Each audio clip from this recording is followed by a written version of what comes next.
Tomorrow, President Trump is expected to visit Kerr County. It's going to be a week, of course, after the deadly flooding hit the area. CBS Texas continues to have people on the ground, of course, following the search for the missing and the recovery efforts. Tonight, we also wanted to take a minute and check in with our media partners over at Texas Monthly. Their team also following this developing story.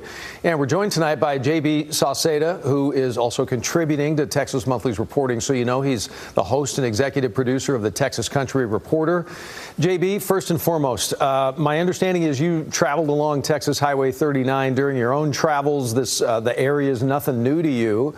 And as we've all seen, it weaves along the Guadalupe River for people who maybe haven't been down there, don't know the area. But start us off tonight with telling us what you've seen so far. Who have you heard from since the 4th of July and the flooding event? So I have spent a lot of time along Highway 39. Outside of summer camp season, I myself have stayed at Camp Waldemar for various, events, and it's just a beautiful part of the state. And the last week that I've been down there, I've been up and down the river and spoken to local community organizers and people who lived in some of the RV parks up and down, as well as family members of Jane Ragsdale, the director of Heart of the Hills, one of the camps that thankfully didn't have any young people there, but she unfortunately did pass. And so I've had some time with people up and down that have been affected by this very deeply. Yeah, and I'm going to imagine your office operates probably a whole lot like ours does, and that is, you get X amount of people who go to a moment like this, who cover this, and then there's a lot of phone calls, there's a lot of texting and email, and the sharing of experiences. So beyond just what you've experienced so far, what about some of your colleagues at Texas Monthly? What have they shared with you? Yes. Peter Hawley, one of my colleagues, has been spending a lot of time with some of the rescue teams and has done a couple of pieces about the people who are both, in the river actually trying to help put people's lives back together, as well as doing some work with some people outside of the Kerrville area. There's a woman that he wrote about today who is using her background in running, I believe, thrift stores and things like that to help reunite people and children with the lost items that are now in the river that some of the rescuers are stumbling upon. So our journalists have been, in depth all across this effort. It hasn't really just been in the river, and we're really trying to give a full view for Texans about what it's like down there, because this is a disaster that really, unlike some that are more localized, this one really feels like it's touching people from all over because of the number of people who were visiting and or had children there at the camps. Yeah, there's no question. I mean, it touches the heart of every parent immediately across this nation and probably around the world when you talk about kids at a camp. Can you talk a little bit about the historic or maybe some of the well-known places that have been impacted in Hill Country because of what's happened?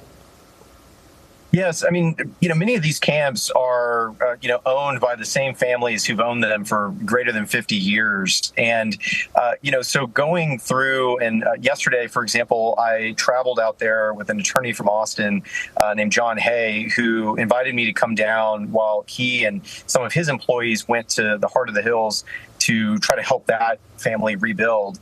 And, as he walked around, it was really interesting for me to watch him interact with many people who were there, some of which were wearing their camp name tags that they had when they were children. These are adults who, felt compelled to come back and contribute and try to restore, these places that are just filled with so many good memories back to their former, self. And it's not an easy task for any of them. It's emotionally very challenging for everyone to, go and reflect on the very, positive memories they have, while also, recognizing the death and destruction that's taken place very recently. And so, every single one of these camps seems to have a history and just generations of people who are now adults who have stories that they want to share and places and things that they want to point to. And, I just felt very lucky that they were willing to take me in and share some of those stories for us to share with people all across the state. Yeah, and that's a beautiful thing, because I think in moments like this,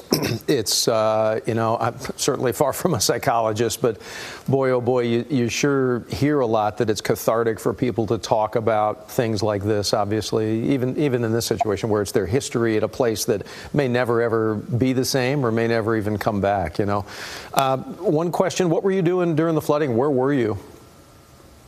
I actually was, a few months ago, my family and I debated between camping down in the Kerrville area, where we've camped many times before with our RV, or New Braunfels. And we happened to spend July 3rd in our camper, talking our kids down, who were bummed out about the potential for rainfall on July 4th. And, I had actually convinced myself before we went to sleep on July 3rd that the rain would probably burn off and July 4th would probably be sunny. And my kids and I, just below the dam there at Canyon Lake, would have a great sunny afternoon together with our family.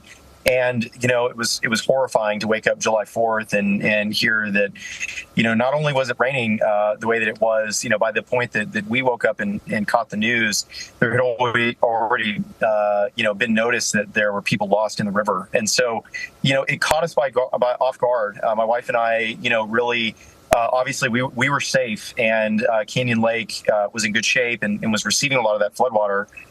But, it still really shook us that we were sitting in an RV not that far from the Guadalupe, only a handful of miles really down the river from where all this destruction was taking place. Yeah, some people might hear that and say, but for the grace of God, you guys chose, you chose the right one this time around. And I mean, the one thing that keeps going in my head is because people say, how do you describe what happened? I said, well, you can't, it's awful, but, it was a storm of biblical proportion. It's something that, even the experts can predict with the best equipment they can have today. But at the same time, some of these things just go beyond anybody's expectation, and that's kind of where we're at. We've seen you answer questions on social media, sharing stories, Texas Monthly stories, obviously online. Anything before we go that you want to share with viewers here? Yes, I've just been struck by the number of places that people have come from to help.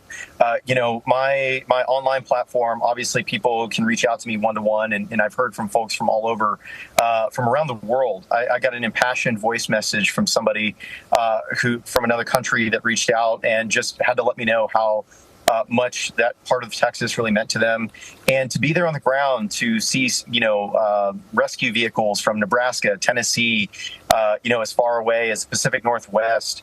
And then for me to stumble into a team of cadaver dogs and rescue animals that were actually here in Texas on training the week that this happened, and just happened to be in a position to go help.